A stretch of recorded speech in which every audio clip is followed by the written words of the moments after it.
Mes chers amis, votre cher père directeur m'a demandé de venir passer quelques mots dans ces circonstances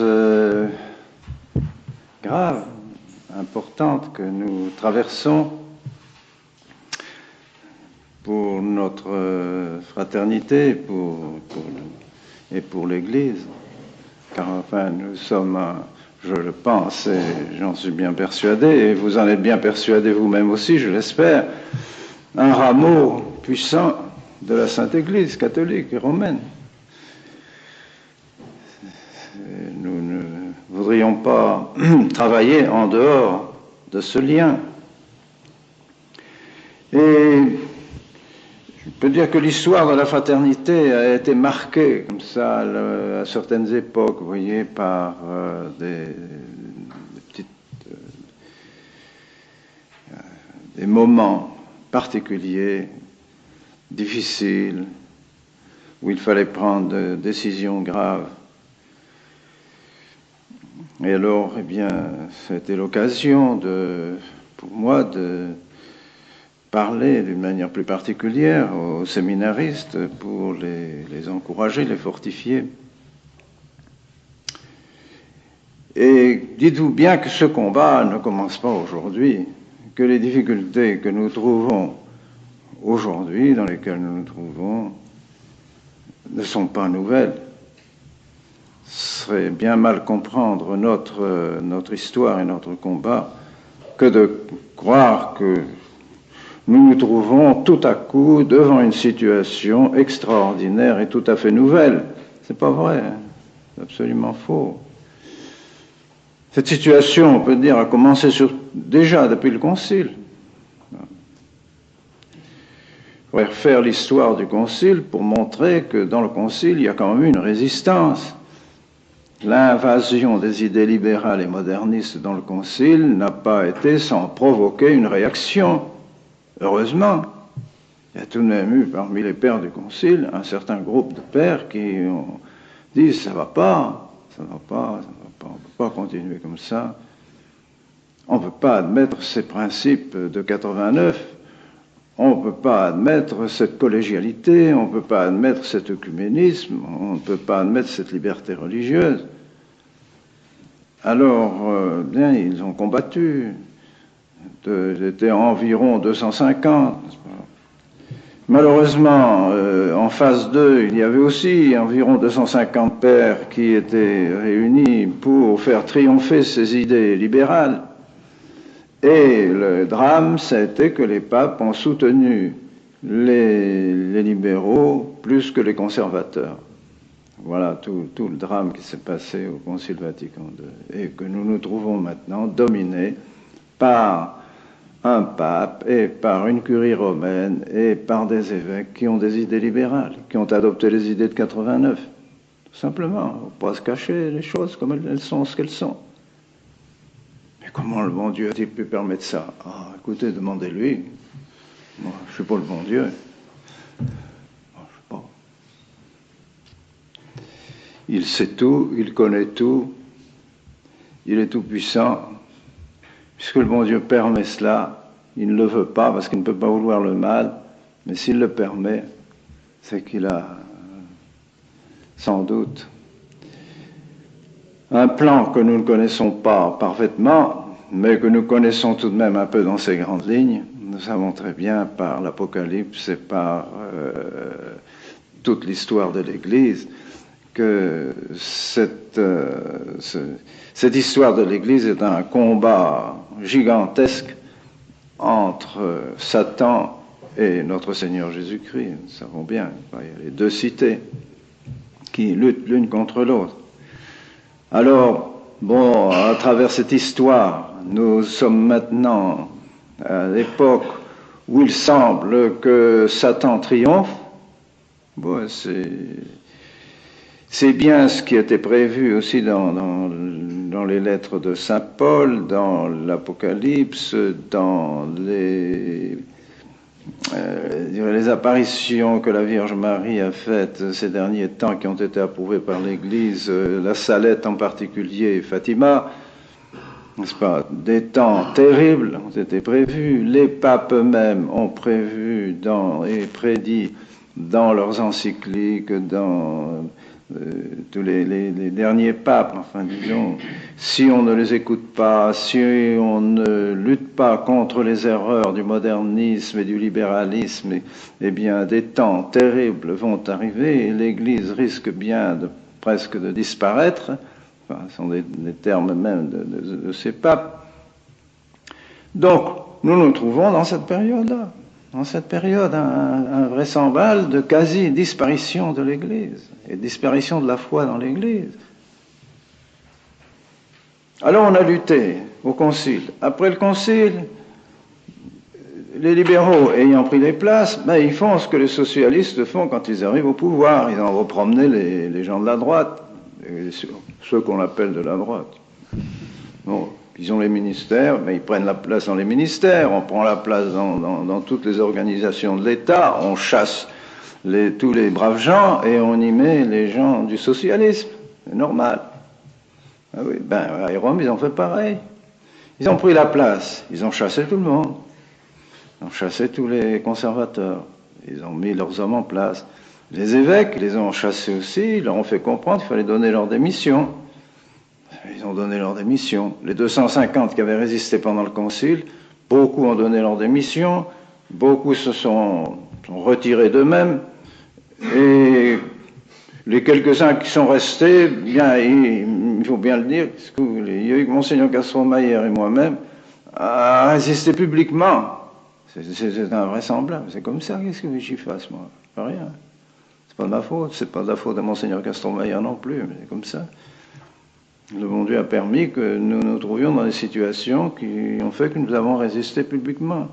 Et puis les autres, eh bien, malheureusement, il y en a, comme je citais l'exemple de Monseigneur Adam, l'évêque de Sion, bien, qui a quitté le concile pendant 1 an, qui n'a pas voulu assister aux séances du concile, tellement il était excédé par la situation du concile, où on voyait les idées libérales prendre la place de la foi catholique. Alors il dit, moi je ne reste plus, je m'en vais. Et je le connaissais bien, j'ai dit, mais il ne faut pas partir, il faut lutter. C'est pas en partant que vous allez faire gagner la bonne cause, voyons, il faut rester. Oh non, je ne peux plus supporter ça, j'en deviens malade. Il a donc quitté pendant 1 an. Puis après il revient dans son diocèse et c'est lui qui instaure toutes les réformes du Concile Vatican II. Ah oui, comme ça. Semblable. Le cardinal Siri, la même chose. Cardinal conservateur, grand cardinal conservateur. C'est lui qui a pratiquement instauré toutes les réformes dans son diocèse. Vous me direz comment ça se fait. Moi, je ne sais rien, je ne sais pas plus que vous, c'est comme ça, les faits sont comme ça. Alors, est-ce que c'est une raison pour nous aussi de laisser tomber les bras et puis de dire, alors, il n'y a rien à faire, quoi. On n'a qu'à tout laisser aller. Non, il ne faut pas laisser aller, au contraire, il faut lutter. Alors, on a lutté, et le problème est toujours le même, il faut faire revenir la foi catholique, les principes catholiques, là où sont les principes libéraux. Là où sont les principes modernistes, il faut faire revenir les principes catholiques. Voilà. Les principes libéraux sont contre le règne de notre Seigneur Jésus-Christ. Sont pour la religion universelle, sont pour la liberté de toutes les religions, l'égalité de toutes les religions, et donc pour la disparition de ce que l'Église, car l'Église étant la seule vraie religion, par le fait même qu'on la met sur le pied des fausses religions, elle disparaît. Elle n'est plus la seule vraie. Et si elle n'est plus la seule vraie, l'Église catholique disparaît. C'est ce que dit explicitement Léon XIII. Alors on a combattu tout en gardant le lien, un lien officiel avec Rome. Il ne s'agit pas de se séparer de Rome. Et vous savez bien que lorsqu'il y a eu la première visite, alors après, donc, quand le séminaire a été fondé, le séminaire a été reconnu par Rome, mais gardant les idées traditionnelles, gardant la foi catholique, et pour garder la foi catholique, gardant la tradition catholique, particulièrement dans la liturgie, l'ancienne messe et les sacrements, et le catéchisme, et que sais-je, moi, et toutes les bonnes études du séminaire traditionnel, nous nous sommes trouvés, évidemment, ça devait arriver, il devait y avoir un conflit, c'est pas possible. Pas possible que nous continuions exactement dans la ligne conservatrice et traditionnelle, avec des chefs qui étaient tous modernistes et libéraux, et qui voulaient instaurer le modernisme et le libéralisme partout. Un conflit devait naître. Et le conflit est né, évidemment, il est arrivé. Alors, visite qui est favorable, mais conclusions qui sont défavorables. Et puis on nous a dit, maintenant, on n'a plus qu'à fermer votre séminaire. Fermez votre séminaire. 6 mai 1975, je reçois une lettre de Monseigneur Mamie, vous devez fermer votre séminaire, vous devez renvoyer tous vos professeurs et renvoyer tous vos séminaristes chez eux. Qu'est-ce que vous auriez fait? Dites-moi. Vous auriez fait, vous autres. Ça va? Ouais, c'est facile de dire, Monseigneur, il a qu'à se débrouiller. Ah, il a qu'à se débrouiller, c'est facile à dire, ça. Alors, moi je dis non, c'est pas possible. On ne peut pas abandonner le combat. On combat pour le règne de notre Seigneur, les autres combattent contre le règne de notre Seigneur. Ceux qui combattent contre le règne de notre Seigneur ne peuvent que vouloir notre mort, notre disparition. Eh bien non, on continue, tant pis. Alors bon, allez, suspense à Divinis, on frappe, alors c'est fini, Monseigneur Lefebvre, séparé de Rome, c'est fini, je sais pas. Alors, on a eu droit à entendre ça depuis 75 jusqu'à maintenant, c'est-à-dire depuis 13 ans, dans les journaux, partout, quand je passe, à droite, à gauche, donner les confirmations, faire une conférence, faire une bénédiction d'église, etc. Cet évêque suspens, cet évêque schismatique, cet évêque rebelle, cet évêque dissident, cet évêque... Bon. Alors, devant ça, qu'est-ce qu'il faut faire? Il faut dire, on abat les armes, on met les armes bas, et puis on rentre dans le courant de Rome. Ben non. Alors, vous voyez, c'était le même combat. Ici, la réflexion qui est faite à propos justement des discussions qui avaient lieu déjà en 76, 77, parce que j'ai toujours gardé le lien avec Rome quand même, avec l'espoir de faire bousculer les idées modernistes et libérales de Rome et d'y implanter les idées de la tradition. Parce qu'il n'y a pas moyen que l'Église catholique puisse continuer sans sa tradition, coupée de sa tradition, c'est pas possible ça. Monseigneur Lefebvre, à cette étape des discussions, constate que chaque camp reste sur ses positions. Ça, c'est en 77. Une solution de conflit par des entretiens doctrinaux semble impossible. Eh bien, on en est encore là maintenant. Exactement la même chose. Je pourrais répéter une chose. Une solution du conflit par des entretiens doctrinaux semble impossible. Pourquoi? Parce qu'ils sont libéraux et que nous, on est conservateurs, c'est tout. On ne s'entend pas. Il n'y a rien à faire. Ils sont pour la liberté religieuse, on est contre la liberté religieuse. Ils sont pour le modernisme, on est contre le modernisme. Ils sont pour la foi moderniste, une foi sentimentale, une foi qui vient des profondeurs de la subconscience, comme dit le pape lui-même. Il dit, ma foi vient des profondeurs de ma subconscience. Il a écrit, ça c'est écrit dans le livre de Froissart, là, sur le pape, n'est-ce pas? Et le pape répond ça, et le pape a examiné toutes les réponses, donc c'est bien sans penser, c'est sa foi, ça. On ne peut pas admettre ça. C'est contraire à la définition de la foi du serment antimoderniste. C'est pas possible, on ne peut pas admettre ça.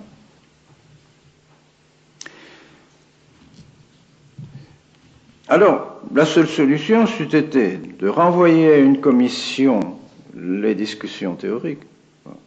C'est possible d'envoyer les discussions. et d'avoir un modus vivendi pour nous, un modus vivendi pratique. C'est toujours ce qu'on a cherché pendant depuis 77, c'est depuis 11 ans. Les 11 ans, après les 11 ans, ont été des discussions. Ils ont toujours voulu nous obliger, n'est-ce pas, à signer une formule dogmatique, signer une formule doctrinale par laquelle nous acceptions le concile, etc. Le pape vient, ce nouveau pape vient et parle du concile interprété à la lumière de la tradition. Bon, c'est encore ambigu. Alors, moi je trouvais déjà la formule pas mal. Je dis bon, si on peut sans même se reporter à la tradition, donc ça fait sauter la liberté religieuse puisqu'elle est contraire à la tradition. Mais ça, c'est pas, mais ils comprenaient pas ça comme ça. C'est pas dans leur esprit. Pour eux, il faut intégrer le Concile Vatican II dans la tradition. Et en définitive, dans l'esprit du cardinal Ratzinger, par exemple, Vatican II, c'est la tradition. C'est la tradition. C'est la tradition aujourd'hui, Vatican II. Vous voyez? Alors, la tradition, c'est l'Église aujourd'hui. L'Église aujourd'hui. Alors, regardez pas le passé, n'allez pas tout le temps vous référer au passé. Pourquoi aller tout le temps dans le passé? La tradition, elle est devant vous. C'est l'Église aujourd'hui. Voilà la tradition. Ça, c'est l'esprit évolutif de ces gens qui disent la vérité et change avec les temps, avec le temps. La vérité s'adapte au temps. Le temps a une influence sur la vérité, sur la foi. Alors, il ne faut pas rechercher la foi qu'on professait il y a 100 ans ou 200 ans, ou il y a à plus forte raison, il y a 1000 ans. La foi, c'est ce qui se professe aujourd'hui dans l'Église. Voilà. Pas de référence maintenant au passé. L'Église porte en elle-même, en quelque sorte, ce passé, n'est-ce pas? Et alors, si vous le dites ça, c'est fini. C'est pas possible. L'Église, justement, quand elle définit quelque chose, se rapporte toujours au passé, toujours, parce que le dépôt de la foi est terminé après la mort du dernier des apôtres. Le dépôt de la révélation et de la foi a été clos avec la mort du dernier des apôtres. Donc, ce que définit l'Église, elle ne définit que ce qui est contenu dans le dépôt de la foi qui existait, qui a été terminé après la mort du dernier des apôtres. Donc, elle se réfère toujours à ça. Toujours. Alors, c'est une erreur profonde, ça. Profonde de leur part, mais ça, c'est comme ça, ils sont comme ça. Alors, nous nous heurtons là vraiment à une théologie qui n'est pas la nôtre, c'est pas celle qui, parce qu'elle n'est pas catholique, c'est pas parce qu'elle n'est pas la mienne, moi, c'est pas parce qu'elle n'est pas catholique. Et c'est pourquoi j'avais fait cette déclaration que vous connaissez, mais qui n'est peut-être pas mauvais de relire, elle n'est pas tellement longue, parce que je trouve que c'est quand même un peu ce qui représente le combat, enfin, qu'il a fallu mener depuis le Concile et qu'il faut mener depuis 1974, date à laquelle j'ai écrit cette déclaration après la visite des 2 Belges qui sont venus à Écône, n'est-ce pas, et qui avaient dit des choses invraisemblables, qu'on ne savait pas, ne pouvait pas affirmer que notre Seigneur était ressuscité avec le même corps, n'est-ce pas? C'est pas une chose qu'on pouvait affirmer. Ensuite, ils m'ont dit à moi-même, mais parce que je ne sais plus à quelle occasion, on est arrivé à parler du célibat sacerdotal, et ils m'ont dit, mais enfin, le célibat sacerdotal, Monseigneur, vous savez bien que ça ne va pas durer, c'est une affaire de quelques années encore, puis ça va être terminé, ça, c'est une chose qui ne peut pas durer. Je dis, quoi? Vous venez de Rome, et vous dites ça ici, à Écône, que le célibat, ça va terminer? Alors que le pape, à ce moment-là, le pape Paul VI lui-même, était assez... Bon, contre le célibat, si vous voulez, mais alors il avait accordé des dispenses invraisemblables, n'est-ce pas, dans le monde entier, pour combien mariages de prêtres, on les compte plus. Puisqu'ils ont une association de 70 000 prêtres mariés, donc énorme, et beaucoup avec permission du Saint-Ciel. Alors, et puis d'autres choses encore qu'ils ont dites, je ne me souviens plus très bien, enfin des choses absolument ahurissantes. Ah, je dis non.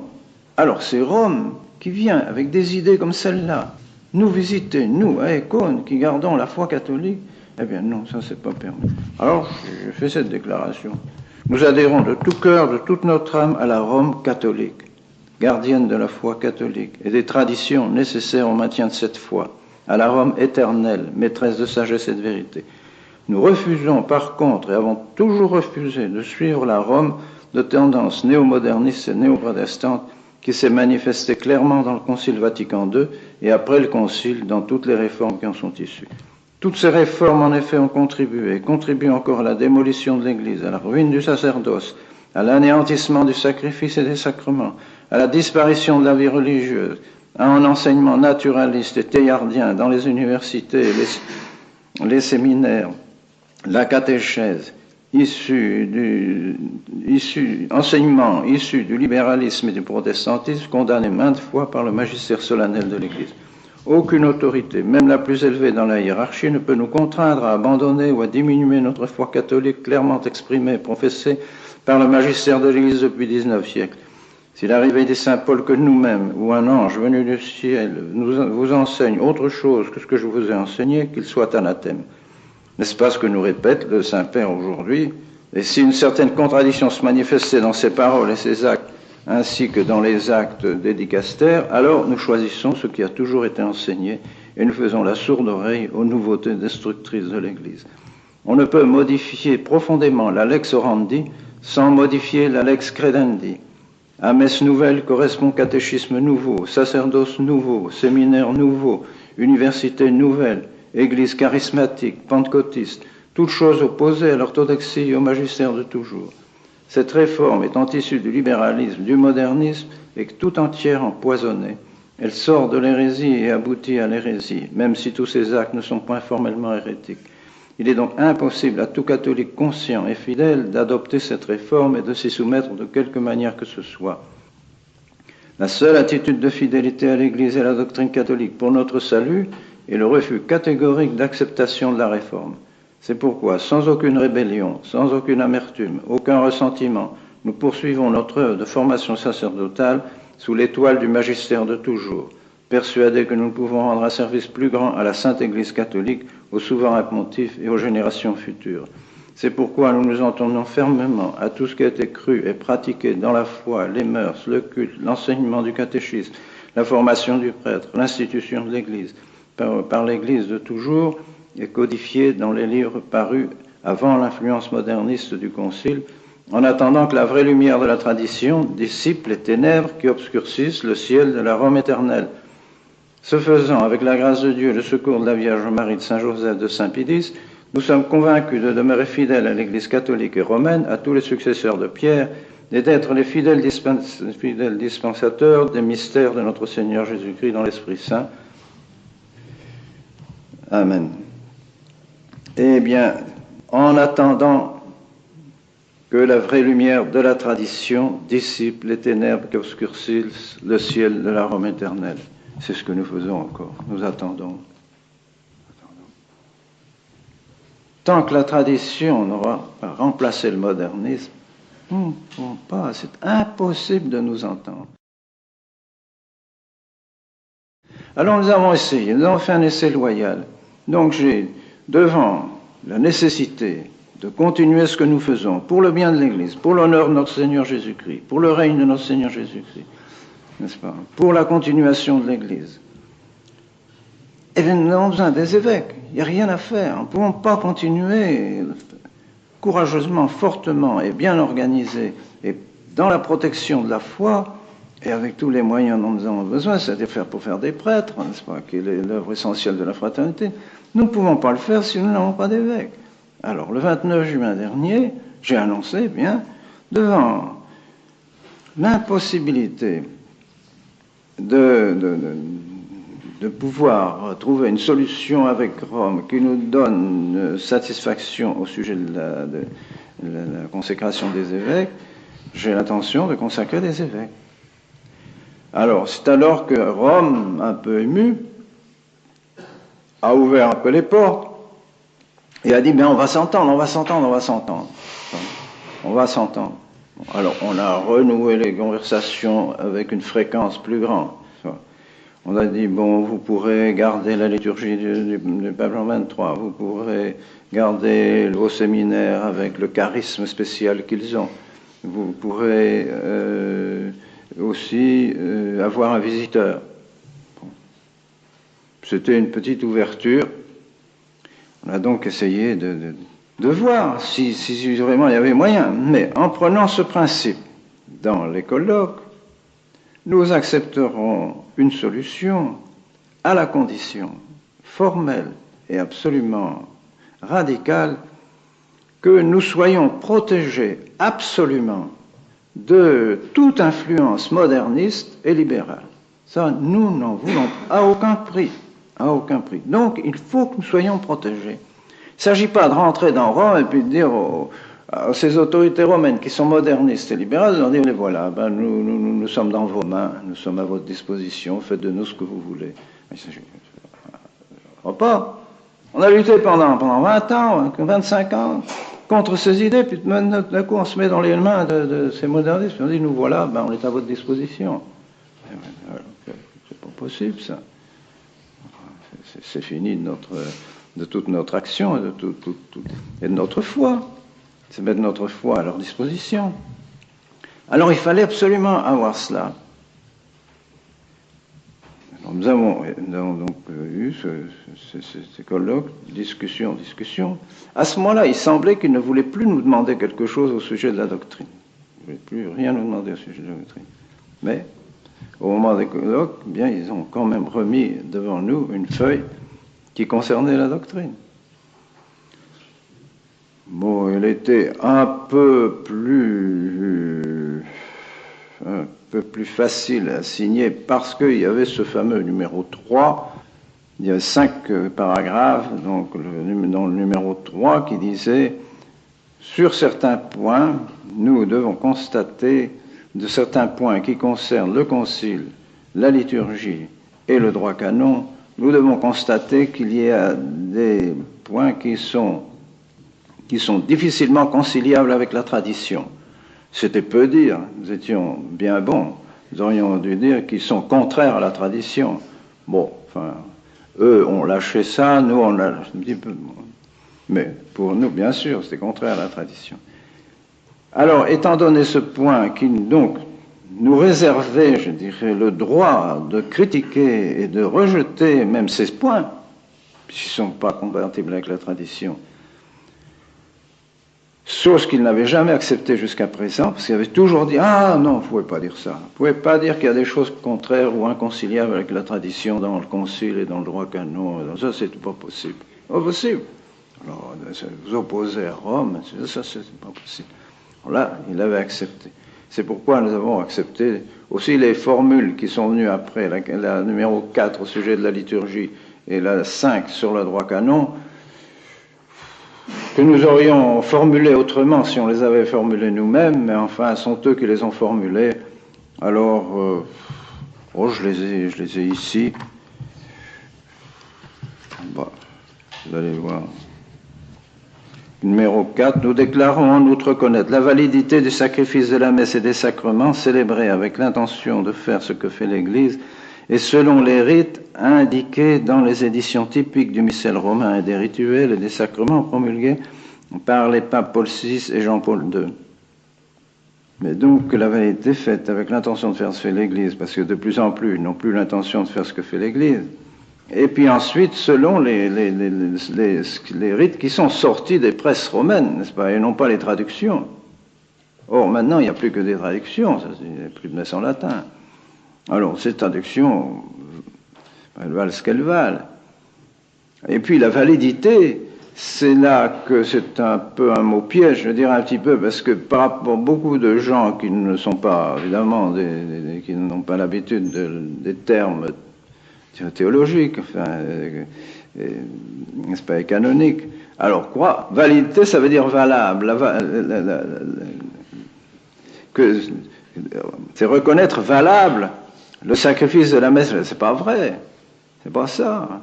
La validité, c'est-à-dire la présence, l'efficacité, si vous voulez, de la grâce qui se trouve dans le sacrement et qui est l'efficacité du rite.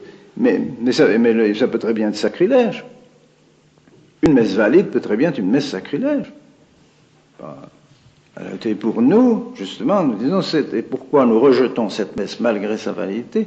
Parce que nous estimons que, ayant été faite avec des protestants, ces changements de rite ayant été faits par des protestants, il y a une influence œcuméniste qui a joué dans cette réforme de la messe, si bien que la messe est de saveur protestante, une saveur protestante, et que petit à petit, la notion du sacrifice a disparu de beaucoup, et puis la notion du sacrifice propitiatoire, particulièrement, a beaucoup diminué dans la messe.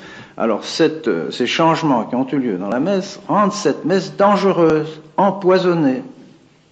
Et c'est pourquoi nous refusons absolument d'encourager les fidèles à aller à cette messe, que nous les détournons de cette messe. Or, ils voulaient mettre à cet endroit-là, nous nous engageons à ne pas détourner les fidèles des rites nouveaux, etc. Ah, ça, non, pas possible. On ne les veut pas pour nous. On ne les veut pas pour nos fidèles non plus. On ne va pas aller encourager les fidèles à y aller, puis nous dire, ah, pour nous c'est mauvais, mais pour vous, ben, tant pis pour vous, allez-y. Bon, c'est pas possible, ça. Alors bon, ils ont supprimé ça, mais ils voulaient le mettre dans le texte. Alors il faut bien faire attention, ça, parce que les gens, quand on leur dit, eh ben, on estime que la messe est quand même, peut-être quand même valide. Alors ils croient qu'elle est valable. C'est pas la même chose, valide et valable, n'est-ce pas? Non, elle peut être valide, mais mauvaise. C'est pourquoi nous détournons les fidèles de ces messes qui, petit à petit, détruisent la foi du célébrant et des fidèles. C'est clair, ça, c'est absolument certain. Certain. Alors, bon, nous avons signé ça. Enfin, nous promettons de respecter la discipline commune de l'Église et les lois ecclésiastiques, spécialement celles contenues dans le droit canonique promulgué par le pape Jean-Paul II, restant sauf la discipline spéciale concédée à la fraternité par une loi particulière. Mais évidemment, on a signé ça encore. On voulait mettre avant, on a demandé si on ne pouvait pas mettre, compte tenu de ce qui a été dit au numéro 3, nous promettons, etc., pour bien montrer que nous faisons des réserves. Il y a des réserves dans ce numéro. Nous le disons comme ça, mais avec des réserves. Et ces réserves, alors il me dit, mais c'est pas la peine, ça y est, au numéro 3. On ne l'a pas répété encore. Mais ça aurait été plus clair. Ah, on a discuté comme ça, c'est épouvantable. Or ça, cette page-là, normalement, il n'aurait pas dû nous la présenter. Mais ils reviennent toujours, ils reviennent, n'est-ce pas? Enfin, telle qu'elle est, je crois qu'on pouvait la signer à la rigueur, n'est-ce pas? N'est-ce pas? Mais ces discussions qui ont eu lieu, justement, et toutes les discussions qui ont eu lieu au cours du colloque, et toutes les remarques qui ont été faites, nous montrent que leurs idées à eux, c'est d'arriver à avoir l'autorité sur nous pour nous amener à accepter le concile et les réformes conciliaires. Ils n'ont rien changé, ils n'ont pas changé d'un iota depuis le concile, au contraire. Ils sont d'autant plus forts qu'ils sont maintenant, déjà, ils ont une certaine tradition à Rome, etc., ils sont d'autant plus forts. Alors ils veulent absolument nous rallier, n'est-ce pas, au concile. Vous avez vu, ils nous ont demandé de faire des objections sur les libertés religieuses. Un exemple. On a fait 50 pages d'objections sur la liberté religieuse. Ils nous ont répondu par une trentaine de pages pour nous contredire nos objections, n'est-ce pas? Nous, on a répondu par une dizaine de pages pour contredire les contradictions qu'ils avaient faites. Et puis on a cela. Ça ne change pas. Eux, ils ne changent pas, nous, on ne change pas. Et puis c'est tout. Ils ont réaffirmé leurs erreurs.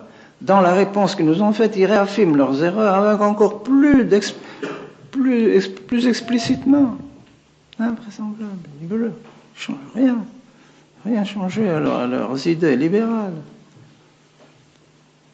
Allez dire explicitement, on se demande comment c'est possible que des gens qui se disent avoir un peu de théologie puissent dire que l'État, la société civile est inapte à connaître la véritable religion.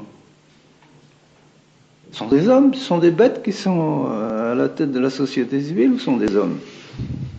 S'ils sont des hommes, si les hommes sont capables de connaître la vraie religion, ben, l'État de la société civile est bien capable de connaître la vraie religion. Enfin, c'est insensé. Mais ça, c'est écrit noir sur blanc. de façon à dire aux États, vous n'avez rien à voir dans la question religieuse. Rien. Ça ne vous regarde pas parce que vous êtes incapable de connaître la véritable religion de la fausse religion. Des fausses religions, si vous voulez. Oh, je sais pas, il n'y a pas moyen de discuter avec des gens, ça c'est absolument impossible. Alors, on sent très bien, par exemple, un tout petit exemple qui n'a été significatif, à tel point que j'avais réuni après mes deux confrères, l'abbé Titienne Malray et l'abbé Patrice, au moment des discussions.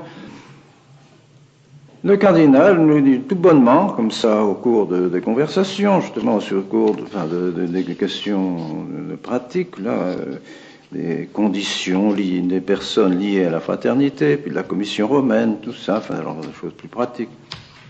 Il nous dit, mais par exemple, vous voyez, s'il y a un accord, eh bien, il est évident que pour des paroisses comme celle de Saint-Nicolas du Chardonnay, où vous êtes illégitimement et qui appartiennent au diocèse, c'est évident, ça appartient au cardinal du sujet, il est clair qu'il faudra que vous disiez une messe nouvelle dans cette église.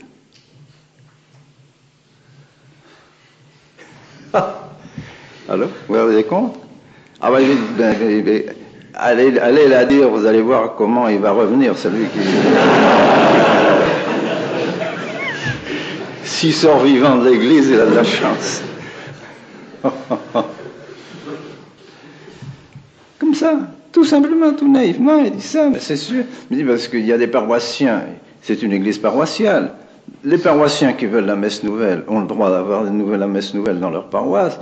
Donc, vous serez obligé, si vous voulez garder cette église, de dire une messe nouvelle pour les paroissiens qui veulent la messe nouvelle dans cette église, dans cette paroisse.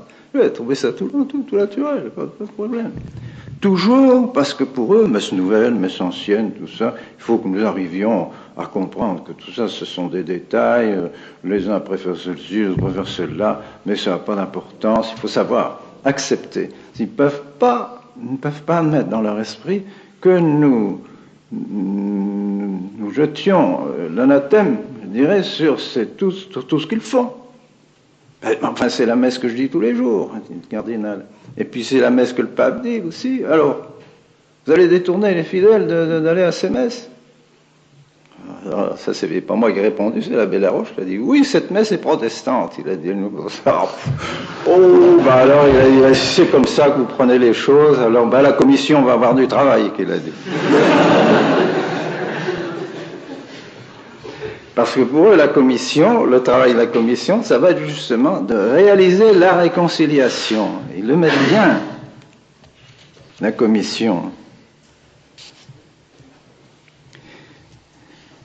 Elle aura en outre la fonction de vigilance et d'appui pour consolider l'œuvre de la réconciliation et régler les questions relatives aux communautés religieuses ayant un lien juridique ou moral avec la fraternité.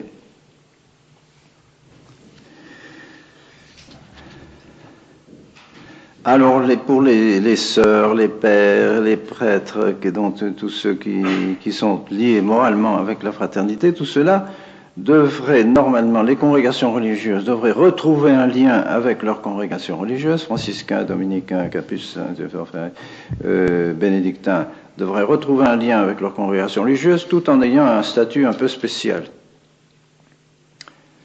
Alors, évidemment, là aussi, on se heurte à des problèmes pratiques impossibles.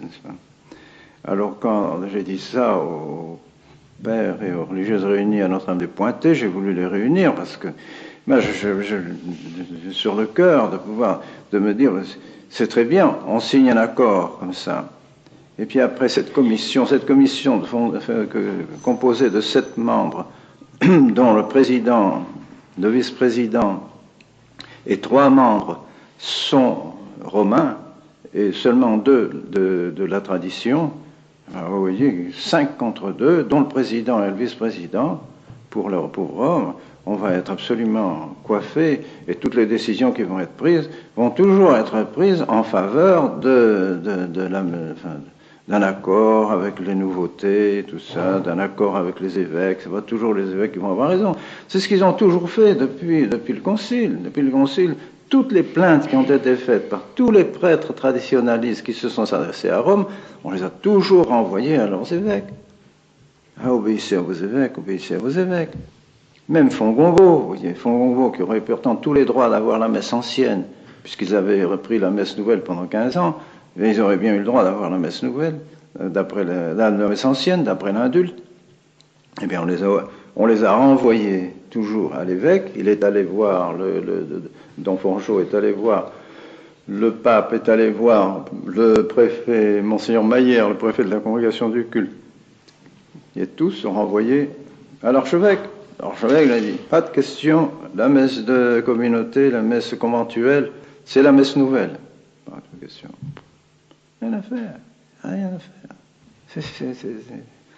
C'est absolument, c'est un rouleau compresseur. Il n'y a pas à espérer. C'est effrayant. Et la première chose que Don Augustin a dû faire, messe nouvelle pour la messe conventuelle. Rien à faire.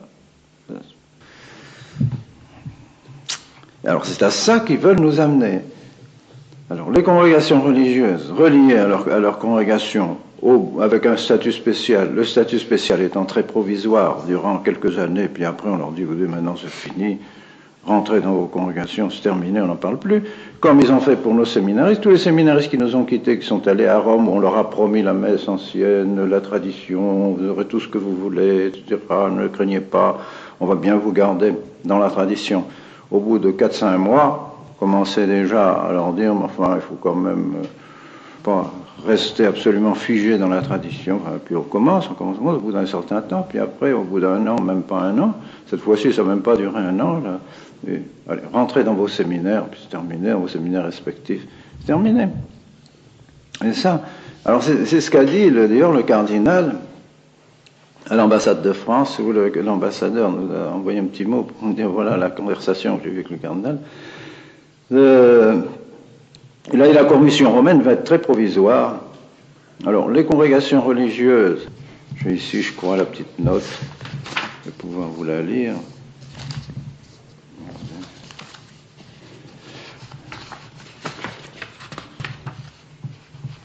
Je me perds dans ces papiers, il y en a tellement. Il y en a tellement. Et de lettres, des lettres, des lettres.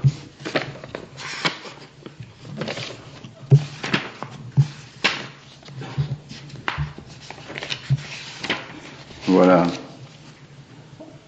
Un accord est prêt à être soumis à l'approbation du pape et on attend les réactions des présidents des conférences épiscopales. Il faut l'acceptation publique du Concile Vatican II par Monseigneur Lefebvre. Mais il peut attendre.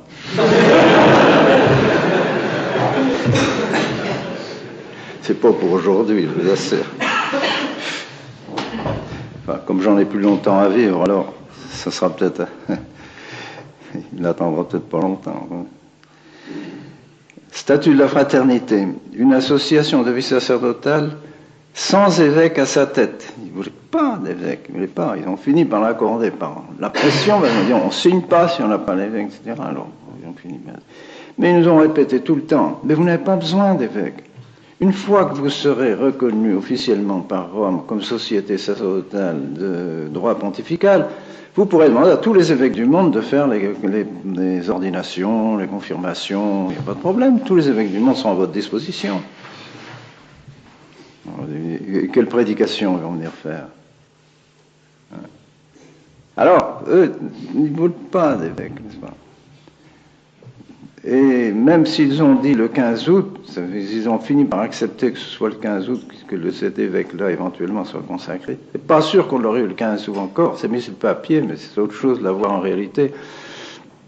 Parce que dans les dernières lettres, il me demandait encore d'envoyer encore d'autres noms. J'avais déjà envoyé des candidats au début du mois de mai, donc 2 mois avant le 30 juin, ils avaient tout le temps pour choisir un parmi ces 3 pour me donner le mandat pour faire la consécration épiscopale. Non. Alors maintenant, il faudrait encore que j'envoie, il aurait fallu que j'envoie encore, je ne sais pas combien de noms, pour pouvoir, c'est mis dans la lettre, pour pouvoir choisir, que Rome puisse choisir un évêque qui est le profil de je ne sais pas quoi, du numéro tant du protocole. J'ai cherché dans le protocole, je n'ai pas vu le profil de l'évêque. Je sais pas. pas ce qu'ils veulent dire par là, mais je comprends très bien. Ils veulent que je leur donne une vingtaine de noms, façon à essayer de trouver parmi eux, prendre des renseignements, puis savoir s'il n'y en a pas un quand même qui serait éventuellement plus conciliant, etc., qui pourrait éventuellement avoir de l'influence sur ses confrères, tout ça, puis pour amener à Rome plus facilement au concile ses confrères. C'est clair.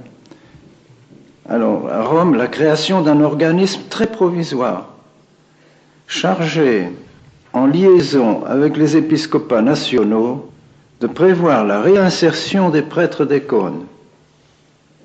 Oh, vous voyez, c'est clair. La réinsertion des prêtres des cônes dans les diocèses. Non.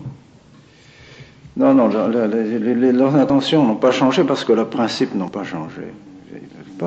Tant que leurs principes n'auront pas changé, ils auront toujours, évidemment, pour eux, comme le disait le cardinal à satiété, il répétait toujours la même chose, mais monseigneur, il n'y a qu'une église, il n'y a qu'une église, il n'y a qu'une église, il ne faut pas faire d'église parallèle, il faut pas faire d'église parallèle. Vous savez, qui fait une église parallèle? Pas nous. Nous, on continue ce que l'église a toujours fait pendant 19 siècles, on continue, c'est pas nous qui faisons une église parallèle, c'est ceux qui font une autre église qui font une église parallèle, pas nous. Rien parallèle. Mais alors pour eux, leur signification, c'est toujours ça, pas d'église, il n'y a qu'une église, l'église Vatican II. Ah oui, c'est ça, c'est l'église Vatican II. Alors il faut que tout le monde se rallie à l'église Vatican II. Comme il a dit encore dans un interview qui a été fait par un journal allemand, et la traduction nous a été envoyée par M. de Saventem il y a quelques jours, ça, dans Der Welt, quelque chose comme ça, c'est pas un journal. C'est suisse-allemand ou c'est allemand, je ne sais pas exactement, enfin peu importe. Et alors il le disait, n'est-ce pas, il faisait une petite description des suites du concile. Après tous les conciles, il y a toujours eu des difficultés dans l'Église. Alors il y en a qui abusent des textes du concile, bien sûr. Alors ceux-là, bon, il faut les modérer. Et puis il y en a d'autres qui ne veulent pas s'adapter au concile. Ils refusent de s'adapter au concile, ils restent dans le passé. Alors parmi eux, bien, actuellement, il y a les apparitionnistes, bon, les apparitionnistes pour lui. Ensuite, bon, ceux-là, bon, on n'en tient pas grand compte, ils ne sont pas nombreux, ils ne sont pas dangereux. Enfin, bon. Ensuite, il y a les CD vacantistes. Oh, ce sont des petits groupes insignifiants, enfin, ça n'a pas grande importance non plus. Mais alors, il y a le groupe de Monseigneur Lefebvre qui n'est ni apparitionniste ni sédévacantiste, et il faut reconnaître qu'ils ont une organisation assez importante, enfin, avec 200 prêtres, avec 500 lieux de culte, dans le monde entier, enfin, et puis avec des congrégations religieuses qui les entourent et tout ça. Enfin, il y a certainement là quelque chose de sérieux. Mais ils ont le tort d'être figés, n'est-ce pas, dans le passé d'une manière qui est absolument inadmissible, car il est inconcevable et inadmissible qu'il y ait des groupes post-conciliens, pas après le concile, qui ne s'intègrent pas dans un épiscopat et dans les idées, n'est-ce pas, du concile, qui prévalent actuellement dans le monde, n'est-ce pas, donc dans ce qui est, disons, ce qui est cru aujourd'hui par le monde entier, n'est-ce pas. Et c'est toujours la même chose aujourd'hui, n'est-ce pas. Alors il nous trouve figés dans le passé,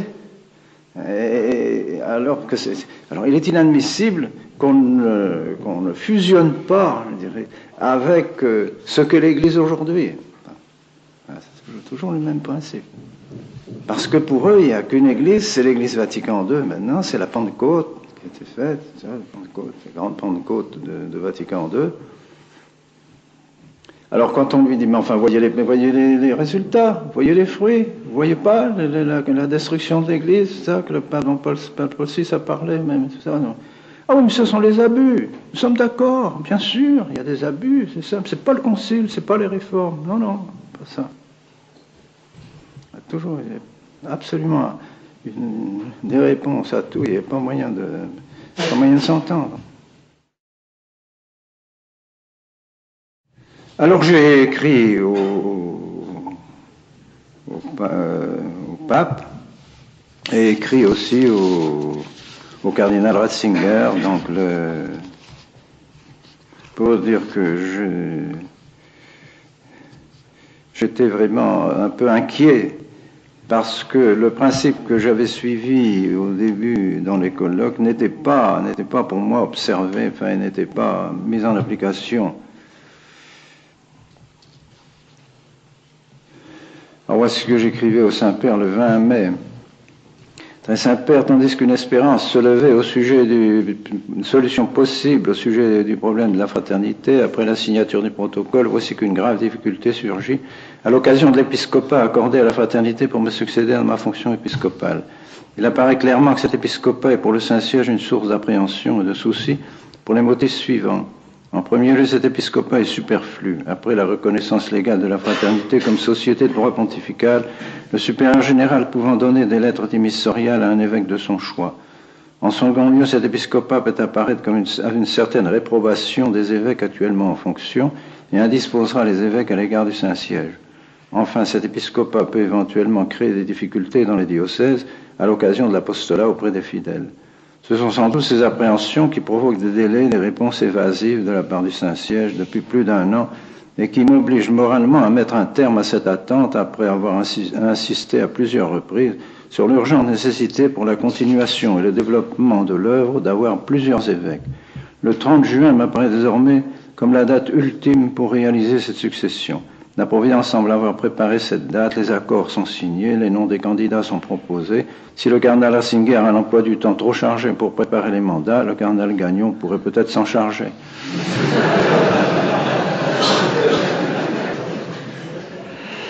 Très Saint-Père, veuillez mettre un terme à ce douloureux problème des prêtres, des fidèles et de votre serviteur qui, en gardant la tradition, n'ont eu autre désir que de servir l'Église, le pape et de sauver leurs âmes.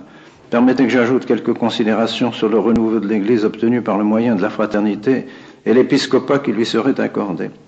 La presse, en rapportant les incidents de Vienne en Autriche et de Coire en Suisse, à propos des nominations épiscopales, fait allusion à un changement d'orientation de la part du Saint-Siège dans le choix des évêques.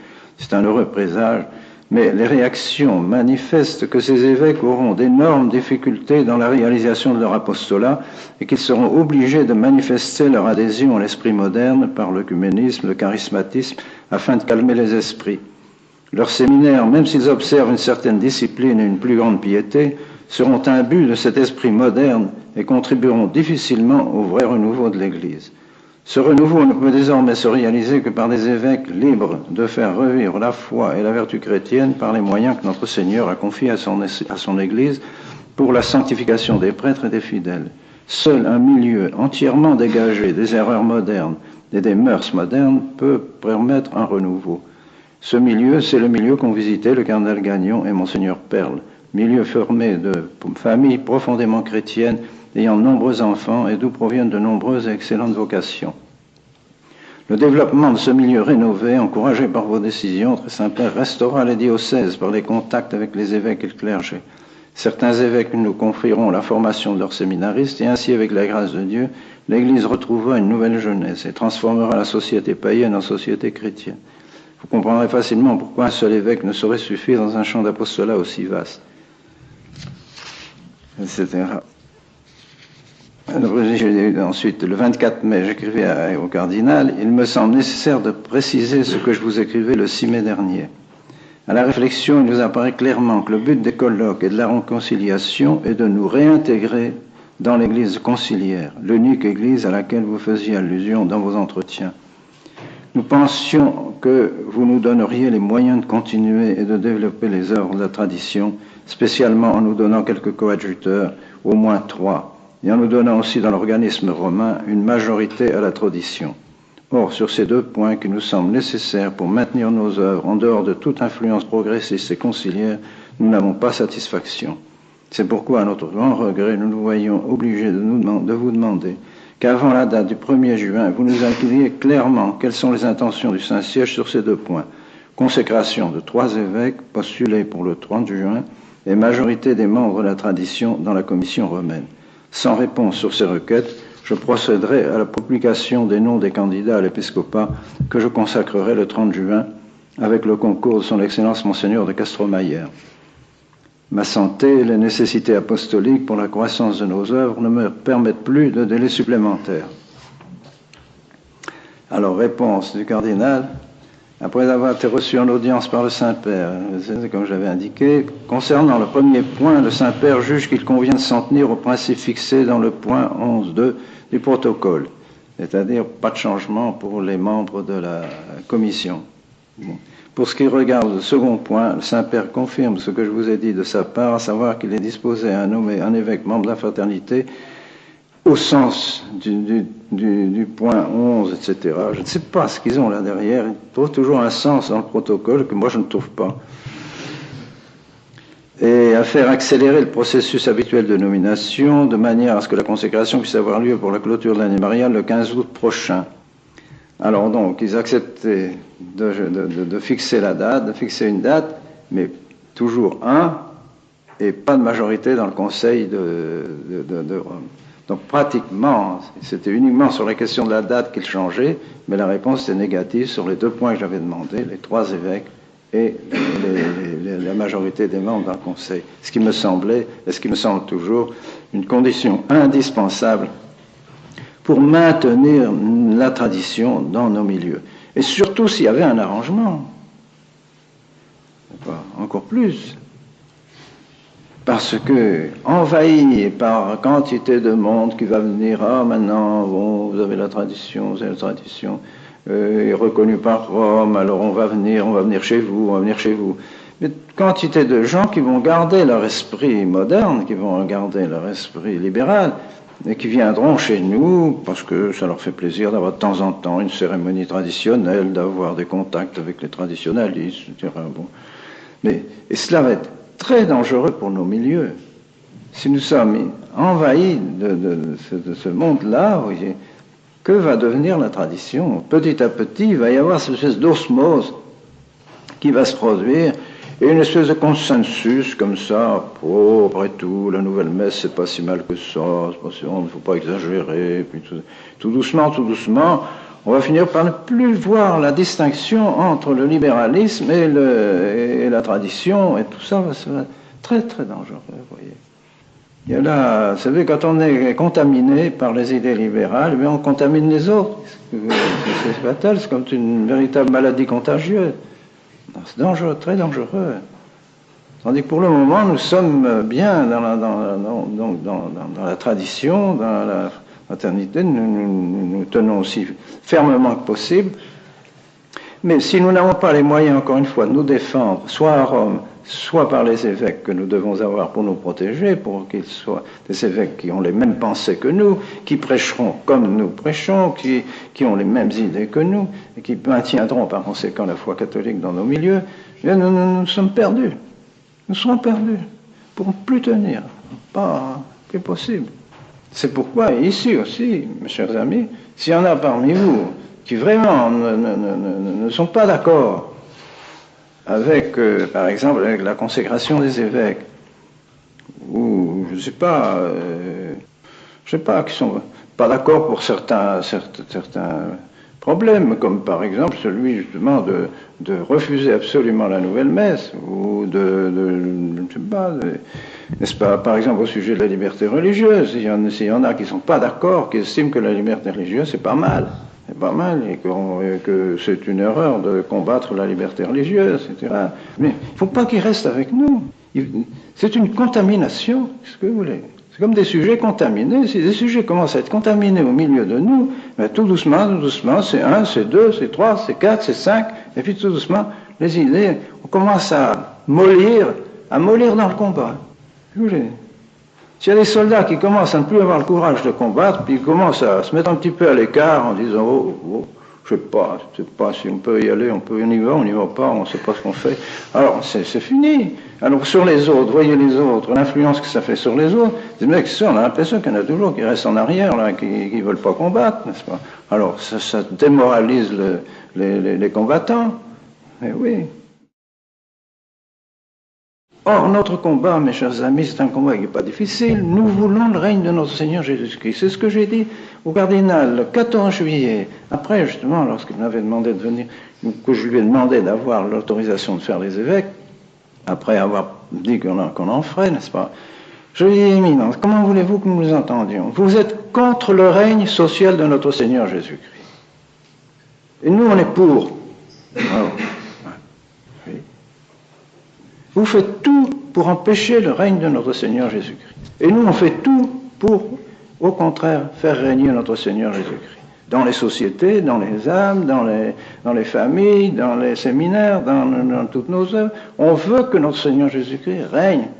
C'est lui, on n'a pas d'autres pensées ni d'autres idées, c'est tout, c'est ça, c'est ce que les apôtres ont fait, c'est ce que l'Église a toujours fait, c'est ce que notre Seigneur a demandé qu'on fasse, c'est ça, si vous voulez. Alors maintenant, s'il faut commencer à dire, notre Seigneur peut régner un petit peu là, mais dans les familles, en privé, mais dans la société, non, pas possible, non, il ne faut pas qu'il règne dans la société, non. Et puis, dans les instances internationales, non. Pas de place pour notre Seigneur, n'est-ce pas? À Assise, pas de place pour notre Seigneur, pas de place pour la Sainte Vierge. Vous savez qu'il y a un petit groupe de pèlerins qui ont voulu mener une statue de Fatima à Assise. Ils ont été chassés. Ils étaient venus, je crois, sans mauvaise intention, en se disant, puisqu'on réunit tout le monde, on peut bien mettre une statue de la Sainte Vierge aussi. Ils ont été chassés. Pas de statue de la Sainte Fatima au milieu de tout cet imbroglio de religion abominable. Alors il faut savoir ce qu'on veut. Et tout est là, mes chers amis. Vous cherchez une solution. Vous savez, il y en a qui cherchent une solution pour au point de vue canonique. Mais Monseigneur, attention, vous allez être schismatique. Mais Monseigneur, attention, vous allez être excommunié. Mais Monseigneur, attention, l'excommunication, c'est ceci, c'est cela. Mais Monseigneur... Oui ou non, vous êtes pour le règne de notre Seigneur Jésus-Christ ou pas? C'est ça qui justifie notre combat. Les autres, ils n'en veulent pas. Ils nous frappent. Ils ont l'autorité. Ils se servent des munitions qu'ils ont pour nous tirer dessus. Qu'ils se servent des munitions pour nous tirer dessus. Mais ce sont des munitions qui viennent de ceux qui sont contre le règne de notre Seigneur. C'est pour empêcher le règne de notre Seigneur de s'étendre qu'ils veulent notre disparition. Et oui. C'est ça le principe du libéralisme, c'est pas? Oui. Alors, il faut savoir ce qu'on veut. Alors, toutes les solutions viennent de là, et s'il met, à mon avis, bien sûr valide, parce qu'il n'est pas question d'invalide, il ne peut pas y avoir invalidité de la consécration épiscopale, étant donné que c'est un sacrement, qu'il n'y a pas... De même que j'ai consacré 3 évêques avant, bien, quand je les ai consacrés, je ne leur donnais pas juridiction non plus. C'est pas moi qui donne juridiction aux évêques. C'était le pape. On sait quand je leur donnais le sacrement, avec le pouvoir in potentia et pas in actu de la juridiction. C'était le pape qui donne la juridiction in actu. Mais quand ces évêques, c'est la même chose. Je vais les faire comme j'ai fait les 3 évêques que j'ai fait précédemment, exactement de la même façon. Donc ils auront aussi la juridiction in potentia. Mais peut-être pas, il n'est pas in actu, parce que moi, je ne suis pas pape, on ne veut pas remplacer le pape, c'est tout.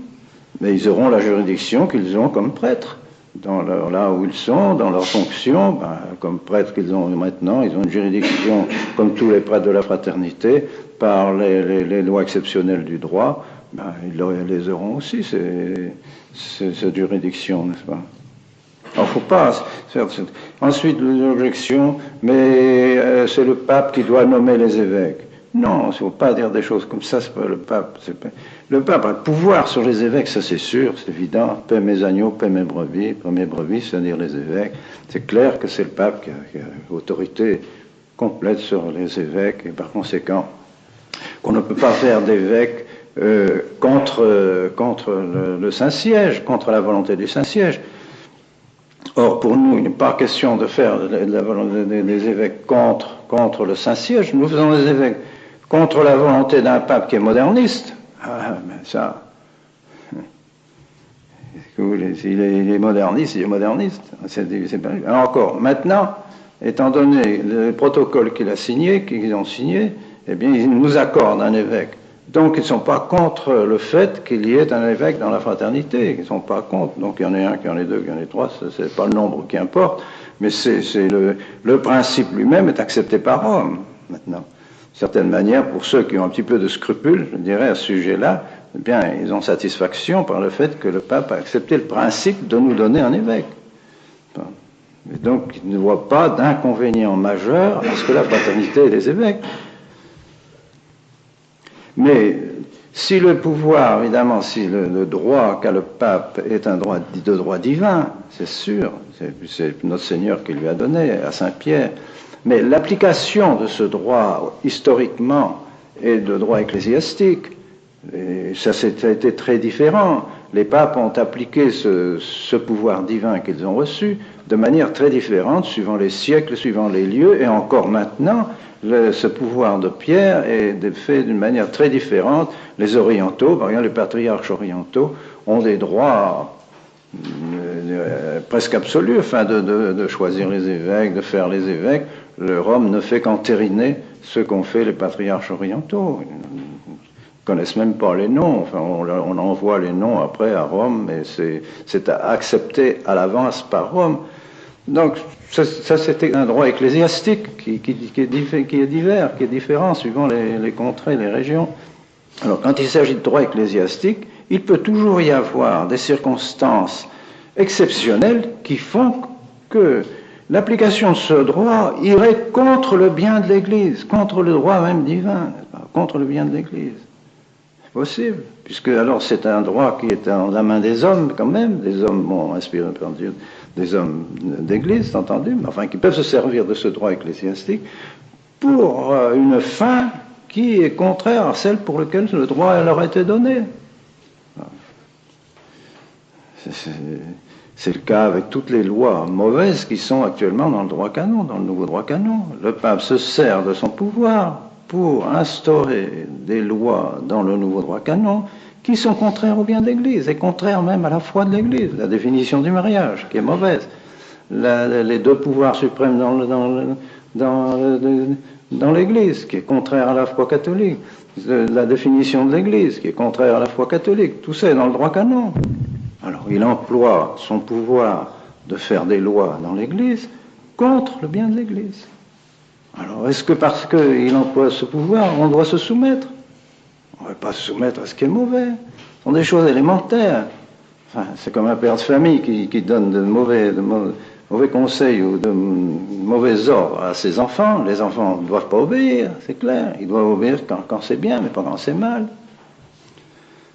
Alors, moi, je pense que toutes ces objections se résolvent facilement lorsqu'on est bien dans les buts, n'est-ce pas, les buts pour lesquels le pape doit travailler lui-même. Il est au service de la foi.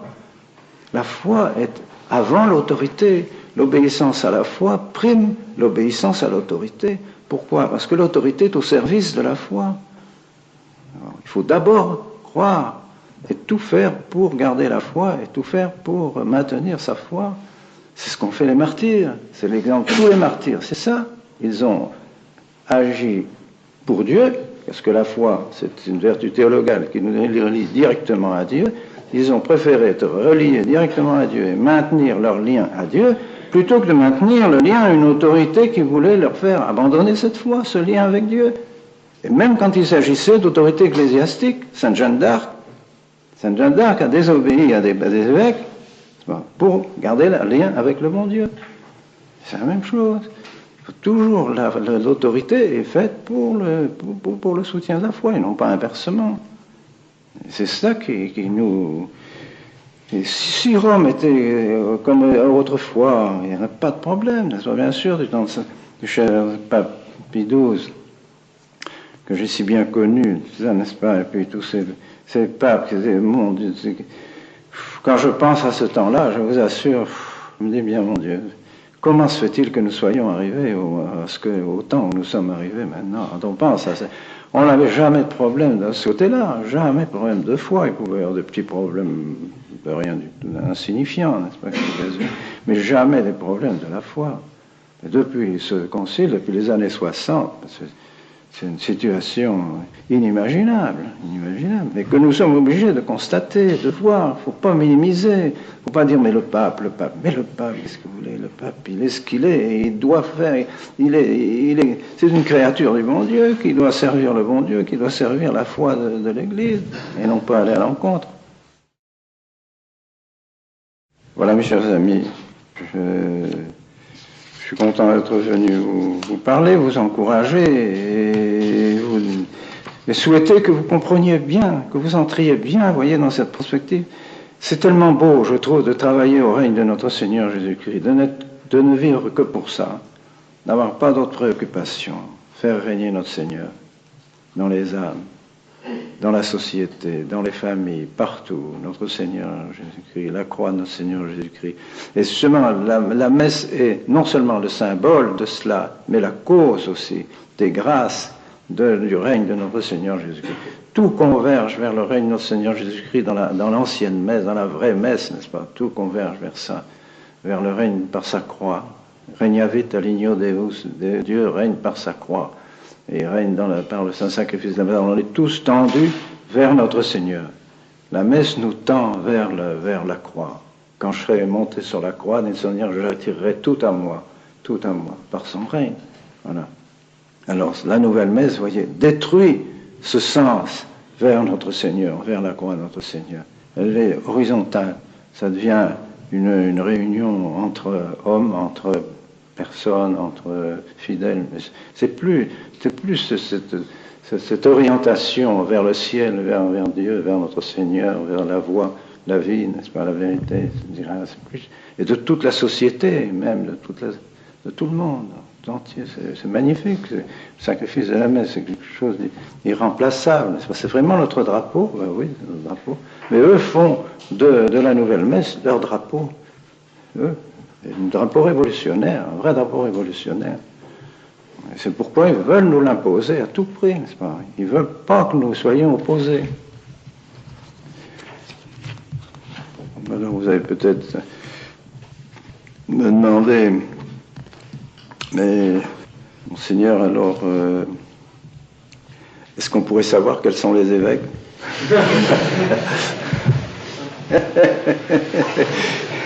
Si vous téléphoniez pas tout de suite à la presse, je vous le dirai. Mais à peine je vais vous le dire, il va y avoir un téléphone là-bas, tout de suite, allô, tel, ça y est, puis demain, la presse me ça y est, oh mon Dieu. Alors, un peu de calme, mais j'ai dit aux séminaristes d'ailleurs, ben, écoutez, je vous les dirai pas, mais vous vous en apercevrez bien, parce qu'ils vont arriver dimanche à Écône, alors vous les verrez tous les quatre, ils seront là. Alors vous aurez vite fait de les reconnaître. Comme vous ne serez pas à Écône, mais il y aura bien vos confrères d'Écône qui aura vite fait de vous les téléphoner. En tout cas, j'espère que, enfin, qu'est-ce que vous voulez, ils se dévouent, c'est très beau de leur part, de ceux qui ont accepté malgré la situation difficile dans laquelle ils vont se trouver. C'est vrai, c'est pénible d'être apparemment contre Rome, apparemment contre le pape. Il n'y a rien d'aussi pénible que ça, quand on pense qu'on est catholique à 100% et qu'on est papiste, je dirais, plus que le pape lui-même bientôt. Eh bien, c'est pénible, c'est déchirant, si vous voulez. Il faut accepter ce martyr. C'est un vrai martyr, mais il faut accepter ce martyr, si vous voulez, pour la défense de notre foi, tant pis. Parce qu'ils seront certainement insultés, ils seront certainement méprisés, ils seront comme rejetés, etc. Encore une fois, pour que notre Seigneur Jésus-Christ règne, il faut savoir accepter. On n'a pas encore donné notre sang, comme l'ont fait tant d'autres. Donnons au moins notre vie